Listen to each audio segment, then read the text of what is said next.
तो आज हम पढ़ेंगे कंज्यूमर डिस्प्यूट रिड्रेसल फोरम के बारे में। मतलब क्या होता है, तो ग्राहक तकरार निवारण मंच के बारे में।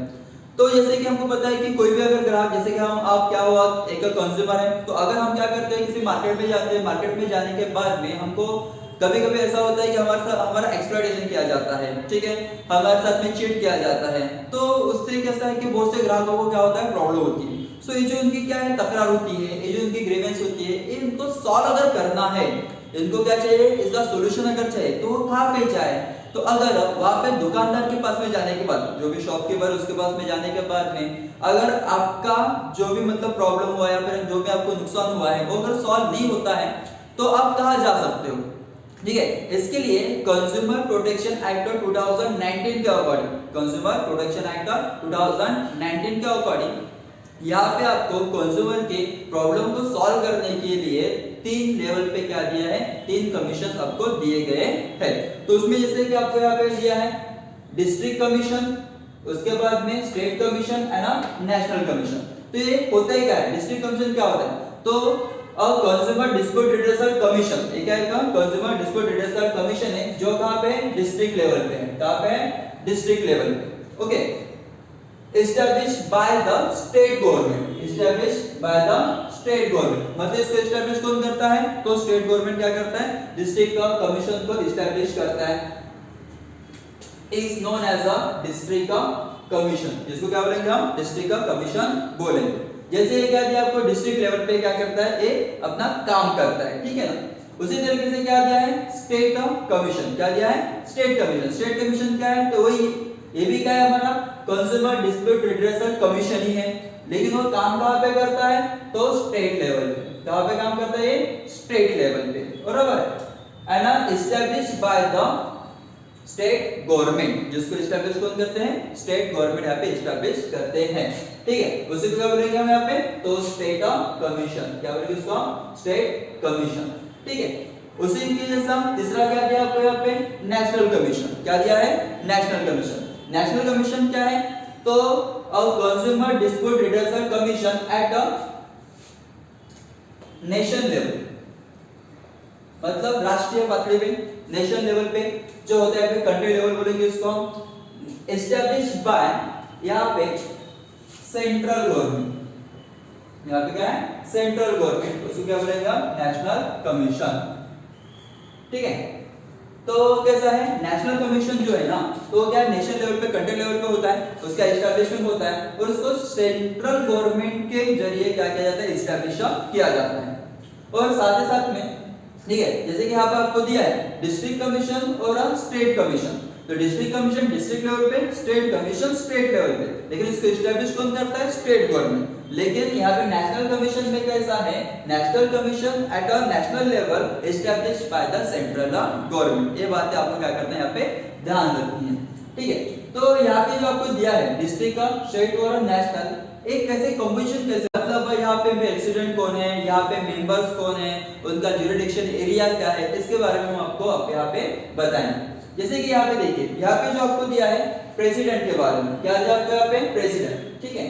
तो प्रेसिडेंट कौन होता है यहाँ पे, a person is sitting or retired or qualified to be a district जज, क्या दिया यहाँ पे आपको, डिस्ट्रिक्ट का जज, मतलब ऐसा कोई पर्सन जो क्या है कि डिस्ट्रिक्ट जज के पोजीशन पे बैठा है, या फिर क्या है, रिटायर है, या फिर उसका क्वालिफिकेशन, मतलब डिस्ट्रिक्ट जज बनने का क्वालिफिकेशन क्या करता है, रखता है, पजेस करता है, ऐसा जो पर्सन है वो पर्सन क्या कर सकता है, यहाँ पे डिस्ट्रिक्ट कमीशन में एज अ प्रेसिडेंट अपॉइंट किया जा सकता है।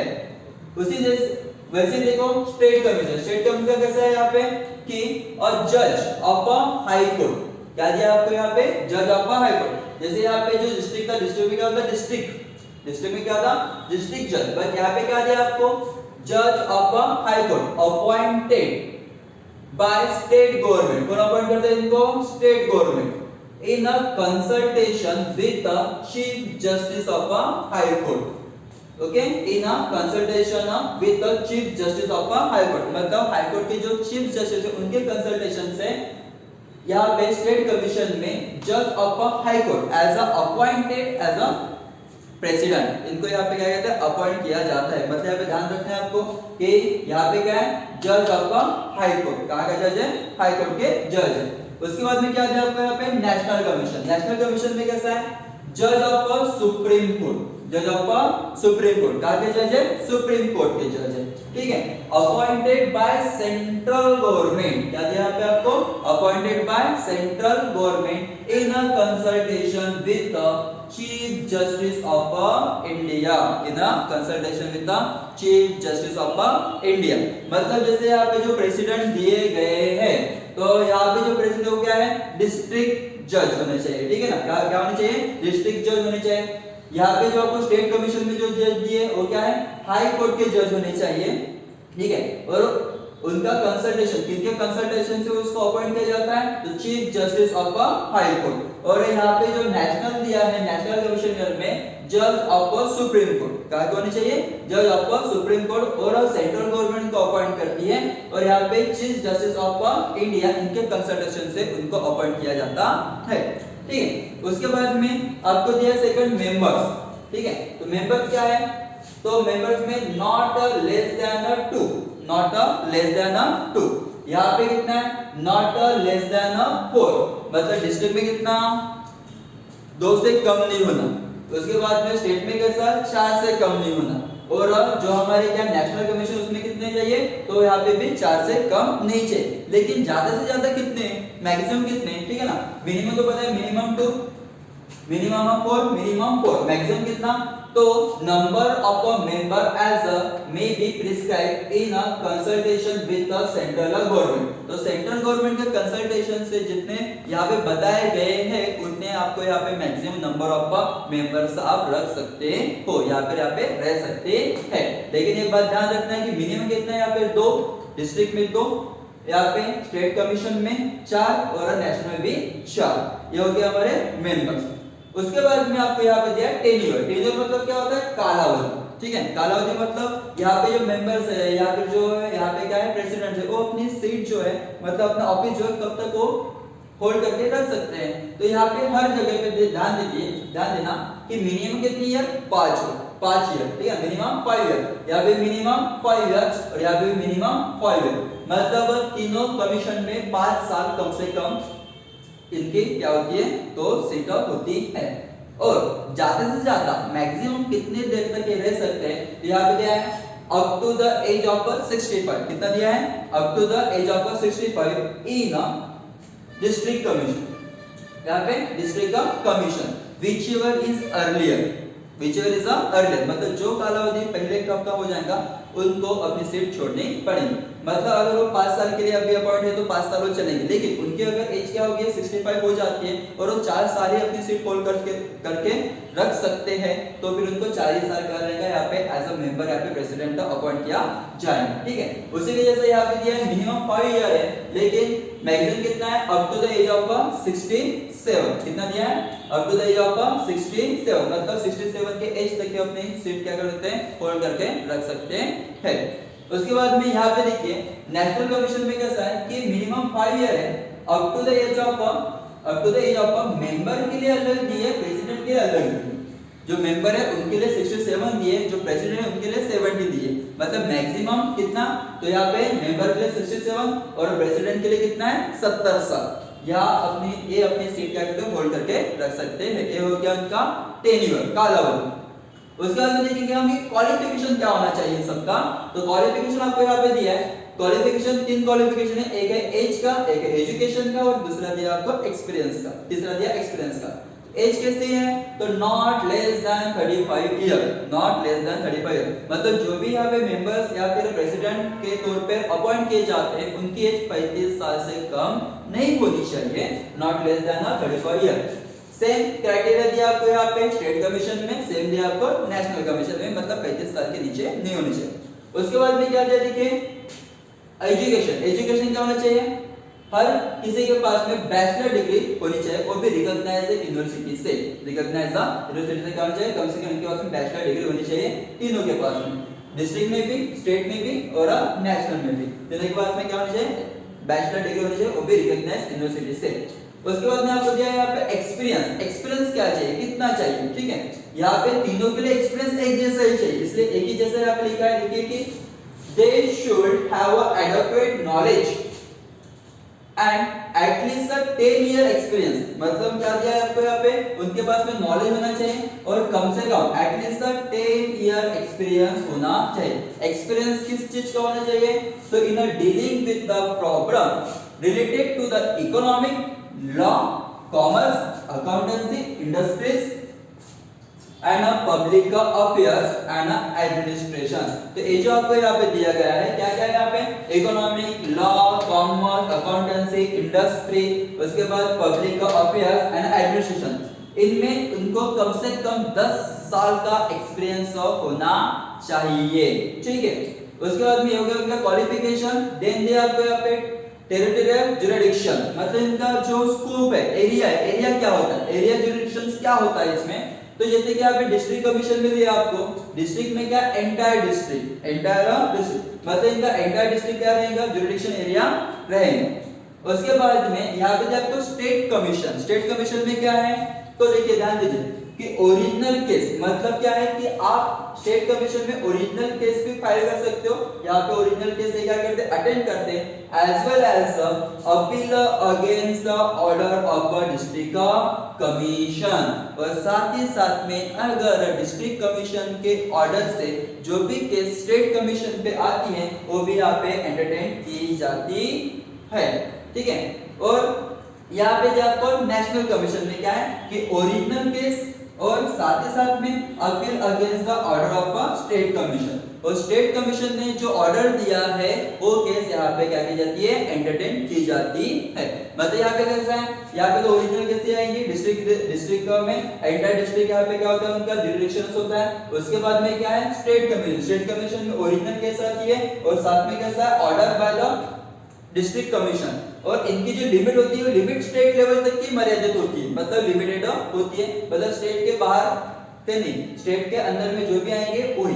उसके बाद में क्या है, यहाँ पे नेशनल कमीशन के अंदर में यहाँ पे आपको दिया है कि बाय ओरिजिनल केस और order of the state commission, और ये सारा पूरा का पूरा कंट्री बेस पे होता है, मतलब कंट्री बेस पे ओरिजिनल केसेस ले सकते हैं, उनके लिमिट में जो आएंगे वो केसेस वो ले सकते हैं। उसके बाद में आपको यहाँ पे दिया है मॉनेटरी जुरिडिक्शन, मतलब मॉनेटरी मतलब आर्थिक, कितने रुपए तक के केसेस यहाँ पे फाइल हो सकती है। तो यहाँ पे आपको दिया है not exceed rupees of 1 crore, मतलब डिस्ट्रिक्ट कमीशन के अंदर में क्या दिया है, not exceed rupees of 1 crore, मतलब 1 करोड़ से ज्यादा के मूल्य वाले गुड्स और सर्विसेज के जो भी केसेस है यहाँ पे एंटर नहीं किए जा सकते, ठीक है। मतलब यहाँ पे 1 करोड़ तक के ही क्या है, लिमिट दी गई है। उसके बाद में जो स्टेट कमीशन आपको दिया है, स्टेट कमीशन के अंदर में क्या है, exceed rupees of 1 crore, 1 crore से ज्यादा चलेंगे, लेकिन but not exceed rupees of 10 crore, मतलब 10 करोड़ से ज्यादा नहीं, मतलब 1 करोड़ से ज्यादा चल सकते लेकिन 10 करोड़ से ज्यादा नहीं चाहिए। कहाँ पे, तो स्टेट कमीशन। उसके बाद में दिया आपको नेशनल कमीशन, नेशनल कमीशन में क्या है, एक्सीड रुपीज 10 करोड़, 10 करोड़ से ज्यादा वैल्यू की अगर कोई केस होती है तो यहाँ पे उसको एंटरटेन किया जाएगा, कहाँ पे, नेशनल कमीशन में, ठीक है। तो मॉनेटरी जुरिडिक्शन क्या है, 1 करोड़, मतलब up to the 1 crore, from 1 crore to 10 crore and more than 10 crore, यहाँ पे ऐसे केसेस क्या किए जाते हैं, हैंडल की जाती है। उसके बाद में आपको यहाँ पे दिया है अपील, क्या दिया है, अपील। अपील मतलब कहाँ पे, अगर सपोज दैट कैसा है कि डिस्ट्रिक्ट कमीशन ने जो भी क्या दिया है, न्याय दिया है, जो भी क्या जुरिडिक्शन दिया है, but the customer not satisfied by the order of district commission, customer जो भी हो क्या है कि डिस्ट्रिक्ट कमीशन के ऑर्डर से सेटिस्फाइड नहीं है, then he go to the state commission. जैसे यहाँ पे दिया है स्टेट कमीशन, मतलब अगर कोई भी डिस्ट्रिक्ट कमीशन के ऑर्डर से क्या नहीं है, खुश नहीं है, सेटिस्फाइड नहीं है, तो कहाँ पे जा सकते हैं, यहाँ पे दिया है आपको स्टेट कमीशन में वो जा सकते हैं। लेकिन वो स्टेट कमीशन में जाने के लिए टाइम लिमिट क्या है, तो टाइम लिमिट है 45 day from the date of the order, मतलब डिस्ट्रिक्ट कमीशन ने जो ऑर्डर दिया है उस डेट से 45 दिन के अंदर, 45 डेज के अंदर आप कहां पे जा सकते हो, स्टेट कमीशन में जा सकते हो। ठीक है, उसके बाद में दिया आपको जैसे स्टेट कमीशन। अब स्टेट कमीशन में कैसे है, स्टेट कमीशन में जो भी ऑर्डर मिला है उससे अगर कोई कस्टमर खुश नहीं है, सेटिस्फाइड नहीं है, then he go to the national commission. कहां पे जा सकता है वो, नेशनल कमीशन में जा सकता है। And with in 30 day from the order, और लिमिट क्या दी है, 30 दिन के अंदर, 30 डेज के अंदर वो नेशनल कमीशन में जाके कोई भी कंज्यूमर अपनी अपील कर सकता है। एंड देन नेशनल कमीशन, अगर नेशनल कमीशन के भी ऑर्डर से अगर क्या नहीं है, यहाँ पे हमारा कस्टमर खुश नहीं है, सेटिस्फाइड नहीं है, तो फिर वो सीधा सीधा कहां पे जाएंगे, तो सुप्रीम कोर्ट में। कहां पे जाएंगे, सुप्रीम कोर्ट में। और यहाँ पे भी लिमिट क्या दिया, 30 day from the order, order मिलने के 30 दिन के अंदर आपको वहां पे जाना पड़ेगा। तो ये बहुत ही इंपॉर्टेंट, ऐसा क्या है कि आपको मतलब कमीशन दिए जहां पे अगर कोई भी प्रॉब्लम है कंज्यूमर्स को, तो कंज्यूमर यहाँ पे जाके अपने प्रॉब्लम को सॉल्व कर सकते हैं। और यहाँ पे जैसे आपको दिया है कि उसमें कितना मतलब मॉनिटरी जुरिडिक्शन कितना हो सकता है, वहां पे भी दिया है। ठीक है, तो ये सारी चीजों को ध्यान में रखते समय किसी भी अगर कंज्यूमर को कोई प्रॉब्लम होती है तो अपनी प्रॉब्लम लेके वो यहाँ पे जा सकता है according to Indian consumer protection act 2019। ठीक है ना, तो इसके अंडर में ये सारी चीजें आती है। यहाँ पे एक प्रिस्क्राइब फॉर्म होता है, वो फॉर्म फिल करके आपको आप यहाँ पे क्या अपनी कंप्लेंट लॉन्च कर सकते हो। तो ये आपको दिया है consumer dispute redressal forum under company under consumer protection act 2019।